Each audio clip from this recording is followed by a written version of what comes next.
نحمد اللہ تعالی ونصلی ونسلم علی رسولہ المجتبی وعلی آلہ وصحبہ وبارک وسلم دائما ابدا اما بعد اعوذ باللہ من الشیطان الرجیم بسم اللہ الرحمن الرحیم الحمد للہ تعالی رب ذوالجلال کے احسان اور کرم سے آج آپ کا سبق شروع ہوگا سورۃ الطلاق شیفہ سے۔ یہ سورہ بارکہ ترتیب کے اعتبار سے 65ویں نمبر پر ہے اور نزول کے اعتبار سے 99 نمبر ہے اس کا، اور اس سورہ بارکہ میں 2 رکوع ہے، 12 آیات بارکہ ہے، 249 کلمات مقصہ اور 1060 حروف ہیں صاحب خزائن کے مطابق۔ ملاحظہ فرمائیے، اعوذ باللہ من الشیطان الرجیم بسم اللہ الرحمن الرحیم۔ یا ایہا النبی، اے نبی مرشد رحمت عالم صلی اللہ تعالی علیہ وسلم، اذا طلقتم النساء، جب تم لوگ اپنی بیویوں کو طلاق دو، فطلقوہن لعدتہن، تو ان کو طلاق دو ان کی عدت کے لیے، واحصوا العدۃ، اور ان کی عدت کو گنتے رہو، شمار کرتے رہو، واتقوا اللہ ربکم، اور ڈرو اپنے اس اللہ سے جو تمہارا پالنے والا ہے، جو تمہارا پروردگار ہے، لا تخرجوہن من بیوتہن، تم ہرگز عورتوں کو ان کے گھروں سے نہ نکالو، ولا یخرجن، اور نہ ہی وہ خود نکلیں، الا ان یاتینا، ہاں البتہ تم ان کو پاؤ اس حال میں، بفاحشۃ مبینۃ، کہ وہ اعلانیہ بدکاری کرنے والی، بے حیائی کرنے والی ہوں، تو وتلک حدود اللہ، یہ اللہ تعالیٰ کی حدیں ہیں، ومن یتعدی حدود اللہ، جو کوئی تجاوز کرتا ہے اللہ تعالیٰ کی حدوں کو، فقد ظلم نفسہ، وہ اپنی ہی جان پر ظلم کرتا ہے، لا تدری، اے سننے والے تو نہیں جانتا کہ لعل اللہ یحدث بعد ذلک امرا، کہ عین ممکن ہے رب کائنات جل وعلا اس کے بعد کوئی ایسا حکم نافذ فرما دے۔ بحمد اللہ تعالیٰ ثم الحمد للہ تعالیٰ، ہمارا دین دین متین، دین اسلام دین فطرت ہے، اس کے سارے اصول اور سارے قواعد عین فطرت کے مطابق ہے۔ جس طرح ملک ایک سلطنت ہے، اس کا ایک سربراہ ہوتا ہے، وہ اولو الامر کہلواتا ہے، اس کا حکم نافذ ہوتا ہے اور اس کا حکم مانا جاتا ہے۔ اگر اس کا حکم اللہ اور اس کے رسول کے حکموں سے متصادم نہ ہو تو پھر اس اولو الامر کا حکم ماننا ہوگا۔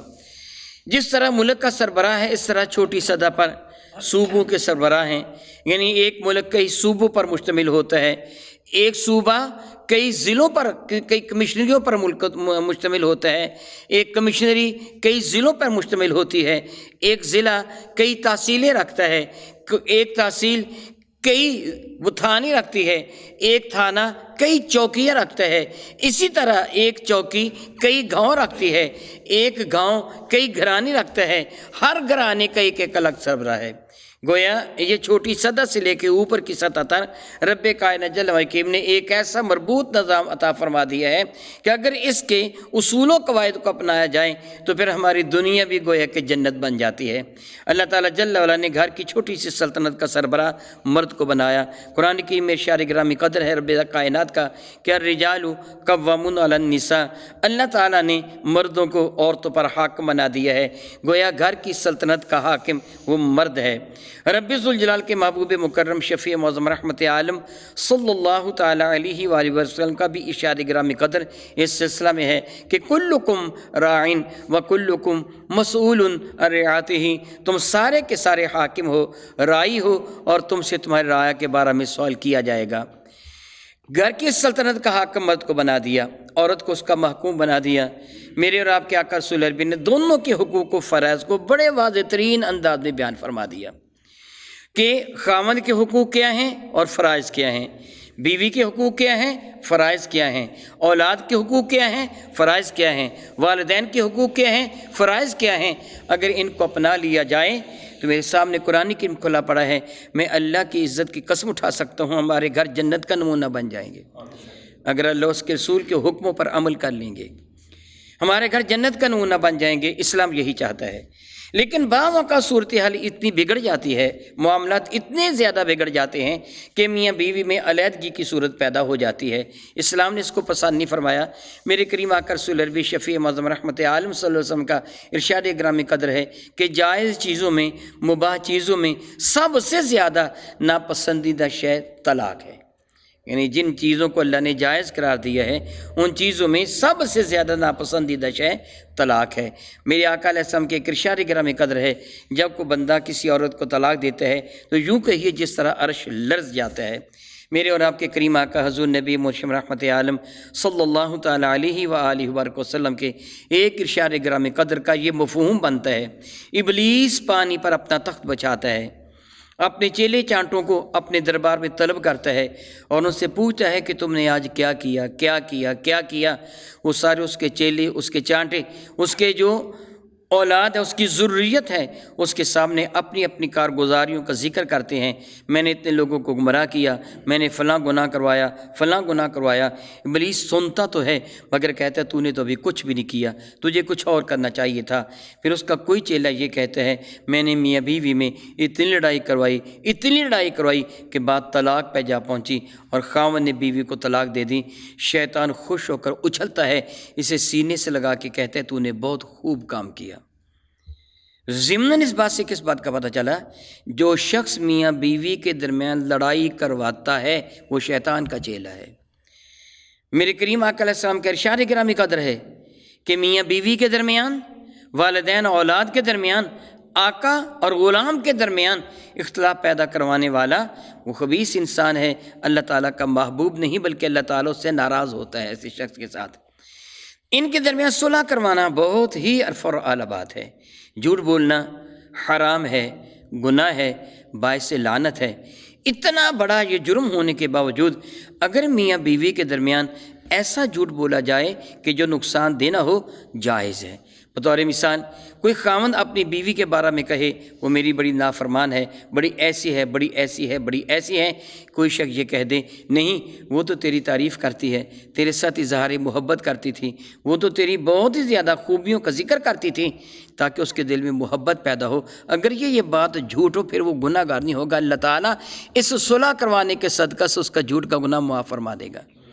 اسی طرح کوئی بیوی اپنے خاوند سے شاکی ہو اور کوئی شخص کہے کہ تیرا خاوند تو بڑا وفا شعار ہے، تیرے ساتھ محبت کرنے والا ہے، اس کا نظریہ یہ ہو کہ ان دونوں کے درمیان صلح ہو جائے، اگرچہ خاوند ایسا نہ بھی ہو لیکن اس کی ایسی تعریف کریں کہ جو ناجائز نہ ہو، تو اس جھوٹ کو اللہ تعالیٰ معاف فرما دیتا ہے کہ یہ میاں بیوی میں صلح کروانے والے ہیں۔ اللہ تعالیٰ کو یہ بات پسند ہے۔ ایک طلاق بعض اوقات پورے کنبے کو بے برکت دیتی ہے، گھر ہی برباد نہیں ہوتا، میاں بیوی میں علیحدگی ہی نہیں ہوتی۔ اس اولاد کو پوچھو اس کا کیا بنتا ہے کہ جس کو یا ماں یا باپ دونوں میں سے ایک ملتا ہے دوسرا بچڑ جاتا ہے، ان کی زندگی کتنی اجیرن ہو جاتی ہے، خاندان کے خاندان اجڑ جاتے ہیں۔ ان ساری باتوں کے باوجود اسلام دین فطرت ہے، کبھی کوئی ایسی صورت پیش آ جاتی ہے کہ میاں بیوی میں علیحدگی ناگزیر ہوتی ہے، بنا پر ہی اسلام نے اس چیز کو طلاق کی شکل میں جائز قرار دیا۔ طلاق کو پروردگار عالم جل مجد کریم نے جو ہمیں طریقہ کار بتایا میرے نبی کی توسط سے، ان کے وسیلہ جیلہ سے، وہ یہ ہے کہ 3 طلاقیں رب کائنات نے رکھی ہیں اور اس کا اختیار مرد کو دیا ہے، کیونکہ مرد میں کچھ حوصلہ ہوتا ہے، اس میں عقل، فہم و شعور اور ضبط زیادہ ہوتا ہے عورت کے مقابلہ میں، عورت میں جذبات زیادہ ہوتے ہیں اور یہ ضروری ہیں۔ اگر عورت کو اللہ تعالیٰ جذبات عطا نہ فرماتا تو عورت پوری رات جا کر اپنے لخت جگر کی پرورش نہ کر پاتی۔ یہ جذبات ہے عورت کے اندر، وہ ساری رات جاگتی ہے اپنے بیٹے اور بیٹی کے لیے، اور اس کے وہ پیشاب و پخانہ کو دھوتی ہے، صاف کرتی ہے، لیکن اس کو غصہ نہیں آتا۔ یہ جذبات محبت اللہ تعالیٰ نے عورت کو عطا فرمائے ہیں۔ اس طرح اور جذباتی ہو کر بعض اوقات ایسا فیصلہ کر لیتی ہے کہ جو نہ کرنا چاہیے تھا، اس لیے اللہ تعالیٰ نے طلاق کا اختیار مرد کو دیا۔ میں اللہ تعالیٰ سے معافی مانگتا ہوں یہ جملہ کہہ رہا ہوں، آج کل کے مرد عورتوں سے بھی گئے گزرے ہیں۔ اللہ تعالیٰ نے 3 طلاقوں کا حکم دیا تھا کہ 3 طلاقیں ہیں، پہلے 1 طلاق دے اور پھر انتظار کر، 1 مہینہ تک انتظار کر۔ اگر تیری بیوی اس کا دل پس جاتا ہے، وہ سیدھی راہ پہ آ جاتی ہے، یا تیرے دل میں اس کے لیے جذباتی محبت پیدا ہو سکتے ہیں، تو صلح ہو جائے گی، اس کو طلاق رجعی کہتے ہیں۔ اگر پھر بھی نہ ہو تو دوسری طلاق دے دے، دوسرے طہر میں، پھر بھی نہ ہو تو پھر تیسری طلاق دے دے۔ یہ اتنا عرصہ کیوں رکھا؟ صرف اس لیے رکھا کہ اگر صلح کی کوئی صورت پیدا ہو جائے تو پھر بغیر کسی ہچکچاہٹ کے صلح کی جا سکے۔ علماء کرام نے اشارہ فرمایا کہ طلاق کی 3 قسمیں ہیں۔ ایک آسن ہے، ایک حسن ہے، ایک بدعت ہے۔ میں اس کی قدر میں تفصیل جان بوجھ کے بیان کر رہا ہوں کیونکہ یہ مسئلہ آج تک کل بہت ہی زیادہ معاذ اللہ تعالیٰ معاذ اللہ تعالیٰ یہ عوام میں نقصان دہ مسئلہ ہے کہ ہم ان مسائل سے نا واقف ہیں، جانتے نہیں ہیں۔ ان مسائل کا جاننا از حد ضروری ہے، بہت ہی زیادہ ضروری ہے، بلکہ میں کہوں گا کہ علماء کرام کا فرض بنتا ہے کہ وہ اپنے جمعہ کے خطابات میں بھی اس موضوع پر گفتگو فرمائیں تاکہ عوام الناس کے علم میں یہ بات اچھی طرح آ جائے۔ میں ابھی کہہ رہا تھا طلاق کی 3 قسمیں ہیں، ایک کو کہتے ہیں احسن بہت اعلیٰ، ایک کو کہتے ہیں حسن یعنی اعلیٰ، تیسرے کو کہتے ہیں بدعی یا بدعت۔ پہلی 2 طلاقیں سنت ہیں اور تیسری طلاق بدعت ہے، خلاف سنت ہے۔ دینے والا گناہ گار ہو جائے گا مگر فائر کرنے سے گولی لگ جاتی ہے، طلاق ہو جائے گی لیکن طلاق دینے والا گناہ گار ہوگا۔ طلاق احسن اس طلاق کو کہتے ہیں کہ کوئی آدمی اپنی بیوی کو اس حال میں طلاق دے کہ وہ اپنے مخصوص ایام سے فارغ ہو کر وہ غسل کر چکی ہو اور پھر اس کے ساتھ اس نے حقوق زوجیت ادا نہ کیے ہوں، تب ایک طلاق دے دے۔ حالت حیض میں عورت کو طلاق دینا گناہ ہے۔ حضرت سیدنا عبداللہ ابن عمر رضی اللہ عنہ سے یہ غلطی ہو گئی تھی کہ انہوں نے اپنی بیوی کو حالت حیض میں طلاق دی تھی، مینسس پیریڈ کے اندر۔ میرے کریم آقا رسول عربی شفیع معظم رحمۃ عالم مجھ سے ناراض ہوئے، فرمائے رجوع کر۔ رجوع کرنے کے بعد جب وہ اس سے پاک ہو تو بغیر حقوق زوجیت ادا کی اس کو طلاق دے۔ اگر حقوق زوجیت ادا کر لیے ہوں پھر طلاق دے گا، پھر بھی گناہ گار ہے۔ بہترین طلاق کیا ہے؟ ایک طلاق دے، اور کب دے میں وہ پہلے بیان کر چکا ہوں، دوبارہ دہرا دیتا ہوں۔ مینسس پیریڈ سے عورت فارغ ہو جائے یعنی پاک ہو اور حقوق زوجیت وہ ادا نہ کرے، اپنی بیوی کو ایک طلاق دے دے، اس کو طلاق احسن کہیں گے۔ پھر دوسری طلاق نہ دے۔ کتنی دیر تک؟ جب تک کہ عدت پوری نہیں ہو جاتی۔ جب عدت پوری ہو جائے گی تو یہ طلاق آٹومیٹکلی خود بخود بائنہ ہو جائے گی، یعنی عدت پوری ہونے کے بعد وہ عورت اپنے خاوند کے نکاح سے نکل جائے گی۔ میں آپ کو کہوں گا چونکہ یہ مسئلہ اہم ہے، آپ کے ذہن میں اگر کوئی سوال پیدا ہو تو آپ کھڑے ہو کر سوال کر سکتے ہیں، میں سوال کا جواب بھی آپ کو دوں گا۔ میں کہہ رہا تھا کہ ایک طلاق دینے کے بعد عدت کا انتظار کیا جائے گا۔ عدت کا تذکرہ میں ابھی تھوڑی دیر بعد کروں گا۔ عدت کا انتظار کیا جائے گا، عدت کے اندر خاوند کو حق حاصل ہوگا اپنی بیوی کی طرف رجوع کر لے، لیکن بیوی کو کوئی اختیار نہیں ہے کہ وہ اپنے خاوند کو انکار کرے۔ تمام تر اختیار خاوند کے ہاتھ میں ہے، اس کو طلاق رجعی کہتے ہیں۔ عورت انکار نہیں کر سکتی، عورت کہے کہ میں تیرے ساتھ صلح نہیں کرنا چاہتی، کوئی اس کو اختیار نہیں، اختیار مرد کو ہے عدت کے اندر۔ لیکن جب عدت ختم ہو جائے گی تو ایسی صورت میں وہ عورت جو ہوگی اپنے خاوند کے نکاح سے مکمل نکل گئی، آزاد ہو گئی۔ اب وہ کسی بھی ایسے شخص کے ساتھ کہ جس کے ساتھ اللہ اور اس کے رسول نے اجازت دی ہے نکاح کر سکتی ہے۔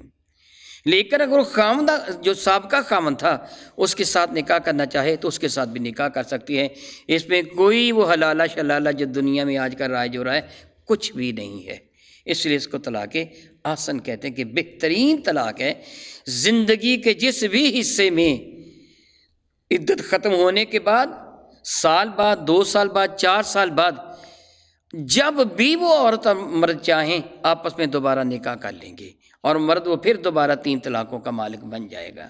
یہ پہلا طریقہ کار ہے۔ نمبر 2، طلاق حسن۔ طلاق حسن اس سنت طلاق کو کہتے ہیں کہ جس طرح میں پہلے بیان کر چکا ہوں، مینسس پیریڈ سے فارغ ہونے کے بعد جب عورت پاک ہو جائے تو اس کا خاوند اسے ایک طلاق دے، پھر آئندہ مہینے تک انتظار کرے۔ آئندہ مہینہ جب پھر وہ ان پیریڈ سے پاک ہو کر وہ طہارت کر لے، پاک ہو جائیں، پھر اس کو دوسری طلاق دے دے۔ پھر تیسرے پیریڈ کے لیے انتظار کرے، پھر تیسرے پیریڈ کے بعد تیسری طلاق دیں۔ اس طرح اس کی عدت بھی پوری ہو جائے گی، تینوں طلاقیں بھی پوری ہو جائیں گی۔ اس کو طلاق حسن کہتے ہیں۔ طلاق بدعت یہ ہے کہ تینوں طلاقیں ایک ہی مرتبہ دے دی جائیں، جو آج کل بہت زیادہ مروج ہیں۔ وہ تینوں طلاقیں ایک ہی مرتبہ دینے سے نافذ ہو جائیں گی، لیکن دینے والا گناہ گار ہوگا کہ اس نے سنت مطہرہ کی خلاف ورزی کی ہے۔ سیدنا علی المرتضیٰ کرم اللہ تعالی وجہ الکریم کی خدمت فیض درجت میں ایک شخص حاضر ہوا تھا۔ اس نے آ کے عرض کیا تھا کہ حضور، میں نے اپنی بیوی کو 1000 طلاق دے دی ہے، الیاذ باللہ تعالیٰ ثم الیاذ باللہ تعالیٰ۔ ایک روایت میں ہے کہ 100، ایک میں 1000 طلاق دے دی ہے۔ آپ سخت ناراض ہوئے، فرمانے لگے کہ تو نے اللہ کے کلام کے ساتھ ہنسی کی ہے، ٹھٹھا کیا ہے۔ اللہ نے 3 کی اجازت دی تھی، تو زیادہ دینے والا کون ہوتا ہے؟ 3 طلاقوں سے تیری بیوی تجھ پر حرام ہوگی، بقیہ اپنے رشتہ داروں میں بانٹ دے۔ یہ ناراض ہوئے، سخت ناراض ہوئے۔ یہ ایسی طلاق دینا حرام ہے، گناہ ہے، لیکن طلاق نافذ ہو جائے گی بحمد اللہ تعالیٰ ثم الحمد للہ تعالیٰ۔ اس موضوع پر میں نے کتاب بھی لکھی ہے، کتاب الطلاق، اس کا مطالعہ کرنا بہت ضروری ہے۔ میں کہہ رہا تھا کہ یہ 3 قسمیں، عدت کتنی ہے کہ جس کے اندر رجوع کا اختیار ہے۔ عدت کی بھی 3 قسمیں ہوتی ہیں۔ پہلی قسم یہ ہے کہ اس عورت کو پیریڈ آتے ہوں، وہ 3 پیریڈ سے فارغ ہو جائے تو وہ عدت پوری ہو گئی۔ ایک پیریڈ، پھر دوسرا، پھر تیسرا، تیسری پیریڈ سے فارغ جب ہو جائے گی تو عدت پوری ہو جائے گی۔ دوسری وہ عورت کہ جو حاملہ ہے، جس پہ اللہ تعالیٰ جل کرم نازل فرمائے، جس طرح انشاءاللہ تعالیٰ آپ آگے پڑھیں گے اسی سورہ مبارکہ میں، اس کی عدت وضع حمل ہے۔ جب ڈلیوری ہو جائے گی، وضع حمل ہو جائے گا، عدت ختم ہو گئی۔ خواہ طلاق دینے کے 1 گھنٹے بعد ہوا، خواہ طلاق دینے کے 9 بعد وضع حمل ہوا، جب بچہ بچی پیدا ہو جائے گے تب عدت ختم ہوگی۔ اس کی عدت گھنٹہ، آدھ گھنٹہ بھی ہو سکتی، 15 منٹ بھی ہو، یعنی طلاق کے بعد جو ہی بچہ پیدا ہوگا عدت ختم ہو جائے گی، خواہ وہ 9 ماہ کے بعد پیدا ہو یا 15-20 منٹ کے بعد پیدا ہو جائے، اس کی عدت یہ ہوگی۔ تیسری وہ عدت کہ جس عورت کو نہ حیض آتے ہیں نہ وہ حاملہ ہے۔ علماء کرام کا اس میں قدر اختلاف ہے۔ یہ اختلاف ائمہ اکرام کا اپنا ذاتی اجتہاد نہیں ہے، بلکہ یہ اختلاف صحابہ کرام کے اندر تھا، اور انہی کے حوالہ سے علماء کرام نے کسی نے کسی کا کہنا مانا۔ بعض نے تو یہ فرمایا کہ 1 سال تک وہ عورت انتظار کرے گی۔ بات سمجھیے، وہ عورت جس کو حیض نہیں آتے ہیں مگر وہ جوان ہے، 1 سال تک انتظار کرے گی۔ اگر سال بھر اس کو حیض نہ آئیں پھر وہ اس کے بعد پھر مزید انتظار 90 دن کرے گی۔ اور بعد یہ فرمایا وہ اتنا انتظار کرے گی کہ وہ سن یاس کو پہنچ جائے۔ سن یاس اس سن کو کہتے ہیں جس سن میں مرد یا عورت مایوس ہو جاتے ہیں، یعنی فی زمانہ تقریباً 45 برس کے قریب کہ اس کے بعد پیریڈ آنے عموماً بند ہو جاتے ہیں، اس کو سن یاس کہتے ہیں۔ وہ سن یاس کو پہنچنے کے بعد پھر اپنی عدت کو پوری کرے گی، اور اگر اس دوران اس کو پیریڈ آ گیا تو پھر 3 پیریڈ پورے کرنے ہوں گے۔ اگر وہ سن یاس کو پہنچی ہوئی ہے، یعنی ایسی عورت ہے کہ جس کے طبعی طور پر وہ پیریڈ آنے بند ہو گئے ہیں، پھر اس کی عدت 90 دن ہے۔ نہایت افسوسناک حقیقت ہے کہ ہم ان مسائل سے واقف نہیں ہیں۔ ہم نے آج آ کے جو عدت 90 دن رکھی ہوئی ہے کہ یہ 90 دن کے اندر صلح کروا لو وغیرہ نہیں، حالانکہ ایسے نہیں ہے۔ احکامات شرعیہ کا سیکھنا، طلب العلم فریضۃ لکل مسلم و مسلمہ، علم دین کا حاصل کرنا ہر مسلمان مرد اور عورت پر فرض ہے، بالخصوص وہ کہ جن کے ساتھ انسان کا پالا پڑتا رہتا ہے۔ رب ذوالجلال نے اس آیہ مبارکہ میں یہ ارشاد گرامی قدر فرمایا کہ نبی محترم رحمت عالم صلی اللہ علیہ وسلم آپ لوگوں کو فرما دو کہ اذا طلقتم النساء، جب تم اپنی بیویوں کو طلاق دینے کا ارادہ کرو، طلاق دو، فطلقوہن لعدتہن، تو ان کو طلاق ان کی عدت کے لیے دو، یعنی حالت طہر میں طلاق دو۔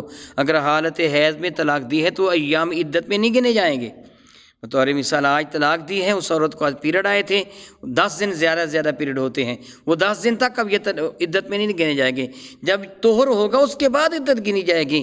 تو ایسے نہ کرو، تم اس کو طلاق دو عدت کے اعتبار سے، جب اس کی عدت کے ایام شروع ہو جائیں۔ وَأَحْصُوا الْعِدَّةَ، عدت کو گنو، بہت زیادہ ضروری ہے۔ دوران عدت میرے کریم آقا رسول عربی شفیع معظم رحمت بن شاد گرامی قدر کے مطابق دوران عدت عورت کا نان و نفقہ مرد کے ذمہ ہے۔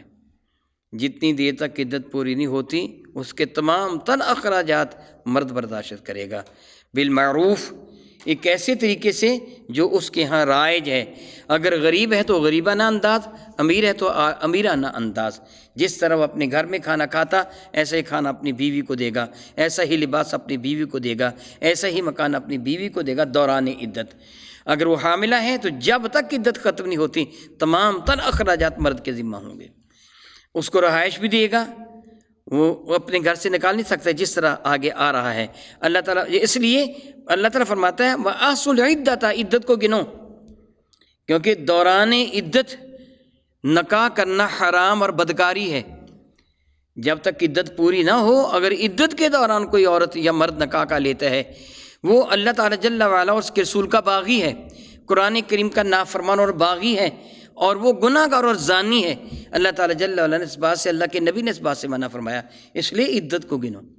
جب پتہ چلے کہ عدت کب ختم ہوگی تب ان کو شادی بیاہ کی اجازت ہوگی، اس کے دوران نہیں۔ یہ بھی یاد رکھیے، جو فوت شدہ ہے اس کی عدت آپ قبل ازیں سورہ بقرہ شریفہ میں پڑھ چکے ہیں، 4 ماہ اور 10 دن۔ آگے آ رہا ہے الحمدللہ تعالیٰ، آپ پڑھیں گے کہ علماء کرام نے، یعنی علماء کرام سے مراد صحابہ کرام ہیں، حضرت ابن عباس رضی اللہ تعالیٰ عنہ، حضرت ابی ہریرہ، ان کے درمیان گفتگو ہوئی تھی اس عورت کی عدت کے لیے کہ جس کا خاوند فوت ہو جائے کہ اس کی عدت کتنے دن ہے، کس کے بعد اس کو شادی کرنے کی اجازت ہے۔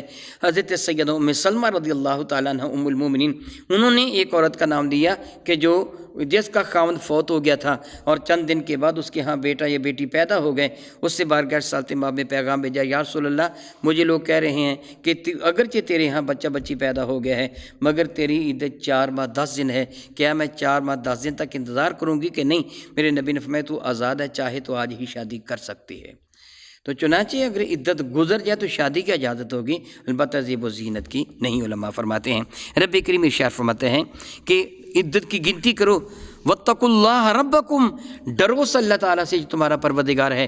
عدت کے اندر کوئی جرم نہ کر بیٹھنا، یہ حرام ہے، اجازت نہیں ہے، اللہ سے ڈرو۔ فرماتے ہیں وَلَا تُخْرِجُوهُنَّ مِن بُيُوتِهِنَّ، تمہیں ہرگز جائز نہیں کہ طلاق دینے کے بعد اپنی عورتوں کو اپنے گھروں سے نکال دو، نہیں نکال سکتے ہو۔ وَلَا يَخْرُجْنَ، اور نہ ہی وہ خود نکلیں گی۔ عدت کے دوران عورت کا اپنے گھر سے نکلنا حرام ہے، لیکن وہ عدت جو موت کی عدت ہے، اس عدت میں عورت اپنے گھر سے نکل سکتی ہے، لیکن رات اسے اپنے گھر میں گزارنا ہوگی۔ اگر وہ کسی مجبوری کے لیے گھر سے باہر نکلتی ہے، دوائی لینے کے لیے یا ایسے معاملات کے لیے، اس کو شام اپنے گھر میں آنا ہوگا۔ لیکن وہ عدت کہ جو طلاق والی عدت ہے، اس عدت میں طلاق رجعی میں، طلاق رجعی کے بارے میں پہلے بتا چکا ہوں، وہ طلاق جس کے بعد رجوع کرنے کی اجازت ہے، ایک طلاق۔ طلاق رجعی میں علماء فرماتے، فقہاء اکرام کے مستحب ہے عورت اپنے آپ کو بنا سنوار کر رکھے، زیب و زینت کر کے رکھے، تاکہ ہو سکتا ہے اللہ تعالیٰ صلح کی کوئی شکل پیدا فرما دے، اس کا خاوند اس کی جانب رجوع کر لے اور پھر اجڑا ہوا گھر پھر سے بس جائے، اس گلشن کو پھر سے آب یاری میسر آ جائے۔ اگر طلاق بائنہ ہے، یعنی طلاق کی عدت گزر چکی ہے، پھر تو ختم ہو گیا سلسلہ، لیکن اگر 2 طلاقیں دی ہیں، طلاق بائنہ ہے، تو ایسی صورت میں یا طلاق مغلظہ ہے، تو ایسے بائنہ ہو یا مغلظہ ہو تو پھر اس عورت کو مرد سے پردہ کرنا لازم ہوگا۔ اگر گھر میں اس کی ساس وغیرہ دیگر افراد ہیں کہ غلطی کا اندیشہ نہ ہو تو اس عورت گھر میں رہے گی۔ بصوت دیگر فقہاء اکرام فرماتے ہیں اللہ تعالیٰ نے حکم دیا عورت کو گھر سے نہیں نکالا جائے گا۔ اگر خطرہ ہو کہ خاوند غلط کام کرے گا، طلاق بائنہ ہو چکی ہے یا طلاق مغلظہ ہو چکی ہے، عورت عدت کے اندر ہے، خاوند سے کوئی اندیشہ ہو تو خاوند کو گھر سے نکال دیا جائے گا، عورت گھر کے اندر رہے گی۔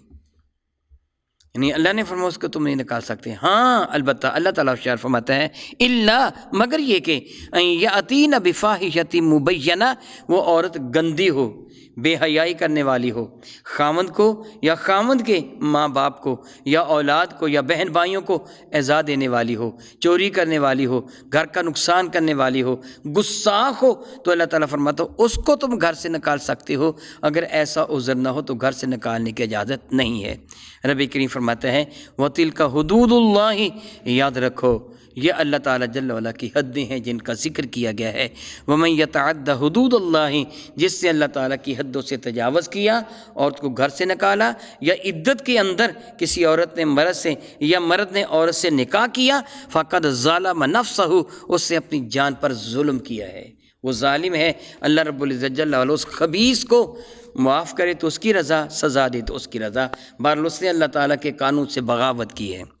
لا تدری لعل اللہ یحدث بعد ذلک امرا، اے سننے والے تو نہیں جانتا، ہو سکتا ہے اللہ تعالیٰ جل وعلا اس کے بعد کوئی اور صورت پیدا فرما دے، یعنی کوئی صلح کی صورت بن جائے، یا پھر اس کو اچھے طریقے سے علیحدگی، جس طرح کہ اگلی آیت برکہ میں آ رہا ہے وہ انشاءاللہ تعالیٰ آپ آئندہ سماعت فرمائیں گے۔ او کما قال اللہ تبارک و تعالی واللہ تعالی اعلم باسرار کتابہ۔